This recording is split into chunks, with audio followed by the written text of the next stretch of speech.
All right, everybody, we're going to begin lesson 1.2 today, points, lines, and planes. The objectives of the lesson is to analyze drawings and identify the points, lines, and planes. Be sure that we can use proper notation for points, lines, and planes. We'll also look at some diagrams that show intersecting lines and planes and be able to analyze that information as well. Um, the first thing we do is we talk about the fact that the point, the line, and the plane are what we call the three undefined terms of geometry. What we mean by that is we can define them, we can explain them, but they're nothing tangible that you can touch. They're more of a thought than they are something you can actually see. We can represent it, but we can't really represent the whole thing correctly in a drawing. Okay, so we start with a point. It's first undefined term of geometry. A point shows a location. It has no shape, it has no size. So, this we call point A. This dot right here is a point because it shows a location, but it's actually, it has size to it. And a point actually is just a speck. It just is a location in space. Okay, so again, this is a concept more than it is something hard to find. But when we have a point, we identify where that location is with a point, and then we're going to use an uppercase letter to describe it. So in this case, whenever I want to talk about this point, this location, I'm just going to refer to it as A. So that's point A. The second undefined term is a line. Okay, a line is actually made up of points, but it has no thickness and width. Since the points are making up the line, and the points have no thickness or no width, then a line really has no thickness or no width. It extends endlessly in both directions, and through any 2 points there exists only one line. So the drawing of a line looks like this. Okay, so this is a line. We got arrows on the end saying, hey, we're going on this way forever. We're going to the left forever. And I know it's solid. And the reason that the line is solid because it's made up of all these points that are smashed in between here. So these points are so dense that it forms this line. But again, it really has no thickness or width. So we have to keep that in mind. When we name a line, typically we're going to find 2 points that are on that line, and we're going to use those 2 points to establish the line. So we'll call this line BC. Notice the symbol above it, arrows on each end indicating it's a line. It would be no different if you called a line CB because it's still the same set of points that go through points B and C, which create that line. So the order of these two doesn't matter. And if there was a third point, we could pick any two of the three, and it still is the same line. We can also call a line, they'll give us a lowercase cursive letter at times. You'll see kind of at the end of the line here, and we can say this is line M. So we can use any of these terminologies to describe this. The third one is called the plane. Okay. And a plane, it's a flat surface that's made up of points. Remember, points have no thickness, and it extends infinitely in all directions. Through any three non-collinear points that are not on the same line, you can pass a plane through it. Now, it's really hard to draw one of these when you're talking about something that's flat and extends in all directions without end. Typically we draw like a parallelogram to establish the fact that this is a plane, but there's really no edges to a plane because it goes on forever, up, down, left, right, and it's thin. All right. The way do we describe this plane? The way we would write it is we can either say plane K. They'll a lot of times put a uppercase cursive letter in the corner of it, and we can call it plane K, or we can call it plane BCD. You can name the plane by any 3 points that are not in the same line. So this would be BCD would be this plane.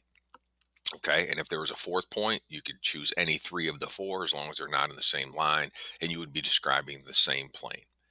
Okay, so those are the three undefined terms of geometry. Okay, again, these are concepts, they're ideas more than they are tangible things that you can draw or handle yourself. And these are what we base everything on as we go forward. Okay, we all understand and accept this to be true. Okay, parts of lines. Now, once you look at a line, then there's a couple of parts that we look at. So the first one is a line segment. A line segment is, again, it's a part of a line, but it consists of two endpoints and all the points in between. So we cut off the ends of it so it doesn't extend forever. A line segment is a set distance. Okay, so you can measure the distance from L to M, and that would be the length of segment LM. Okay, but we understand that here's my two endpoints, and then these are just all points that are jammed together in here to form that line. Okay, The way we describe it is, notice the symbol above doesn't have arrows on it now. It's just endpoint, endpoint. So L to M, same thing would be M to L, same segment. Okay, the second part of a line is called array. So array is a part of a line. It has one endpoint and extends infinitely in one direction. So a lot of times people will call this half a line. Okay, so actually I throw this in here. A pair of opposite rays are actually a line. So a pair of opposite rays will create a line, and we'll look more at that concept later. I thought I'd just throw it in now. The big thing for us was identify array. So here you can see you got endpoint P, and we're extending through Q. So these are all the points that start at P and extend through Q in the same line and extend this way forever. Okay, so that is a ray. You can't measure the distance of a ray because it never ends. Okay, so here's ray PQ. The way we would write it is we use a ray symbol. So we got an endpoint at one and an arrow on the other. And the endpoint of the ray, you want to put that letter below the endpoint of the symbol. So P is the endpoint. So I put P at the end and we extend through Q. So it looks like that. You could flip it around if you want, but you have to flip the letters around. If you flip the arrow around, you still got to have the endpoint at the endpoint. So P's got to be here and Q is going to be extending through. Okay, usually we write the ray symbol to represent the drawing, so we go with the first one here. Okay, so those are parts of lines. Okay, the next set of ideas all come from our definitions of points, lines, and planes. And the first is the idea of collinear points.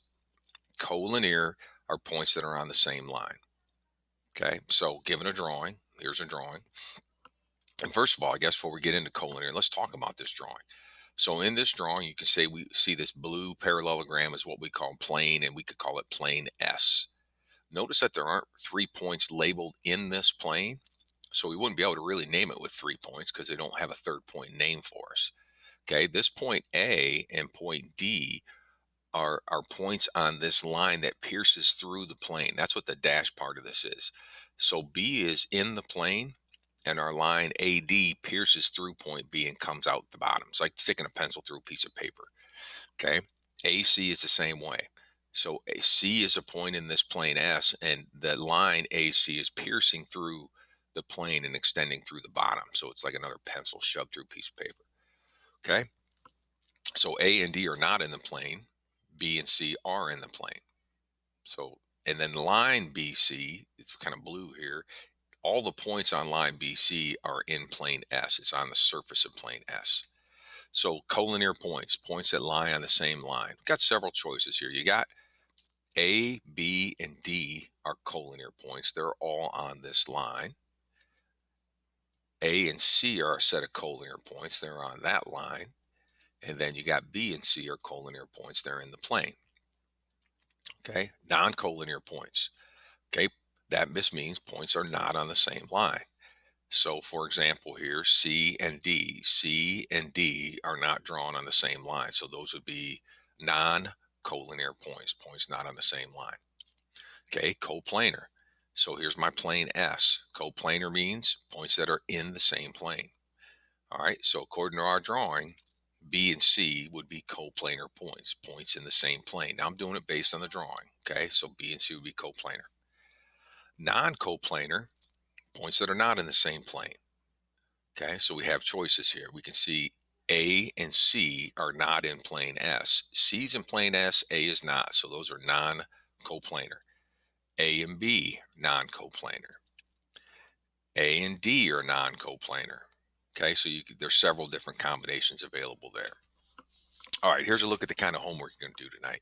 It's going to give you this kind of a question, ask you to identify the figure by the type, and then how would you write it correctly using notation. So this first example is obviously a line, and the way we name the line would be with these 2 points. So we would say HG. It would be the same if you wrote GH. The next drawing is a line segment.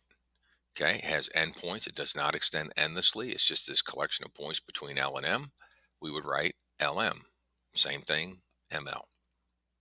And then the last one, this is half a line, which we call a ray, starts at K, extends through J. So this is a ray, and we would say K through J, Or maybe a better way, which looks like the drawing, is K through J this way, because that's kind of what it does in the drawing. Both are the same. Okay, so you're going to get questions like this. We're also going to get a question where they give us a diagram like this and then ask us parts of it here. Okay, so here, if you look here, you see this is X. So this is plane X. Okay, and then ABC, this line ABC is in plane X. So those points are all in the plane. And line DE is piercing through plane X. Okay, so first question. Blank and C are distinct points that are collinear. Collinear, same line. So C and what are on the same line? Well, I think you have choice of B or A. These are all collinear points. So I think you can choose A or B here. Question B, ED, line ED and line what are distinct lines that intersect. So intersect means they share a common point. So they're two lines that share a common point. So you can see DE is the one that's piercing through the plane and it's intersecting line AC at point B. So line AC, you could describe a few different ways. You could say line AC, line BC, line CA. You got choices here. Any two of the three work. I put AB, okay? But any two of the three letters you could use to represent it. All right, part C, question C. Point A, point blank, blank, and blank are distinct points that are coplanar. What does coplanar mean? In the same plane. So we look at the plane they've established for us, and you can see that points A, B, C, and F are all in the same plane. So we got B, C, F. Finally, what's another name for plane X? So here's plane X. Okay, remember I said that you can use any 3 points that are not in the same line. So the only combination you cannot use is ABC, because ABC defines a line. You have to choose 3 points not in the same line. That will define a plane. So ABF, BCF, ACF, any one of those combinations, I used ABF. That will describe a plane. Okay, so those are the kind of questions you're going to see tonight. You can go to your textbook, McGraw-Hill, and see a bunch more information on this if you want to see more examples or look through some things. All right, that's it for today's lesson. I'll let you guys get started on homework.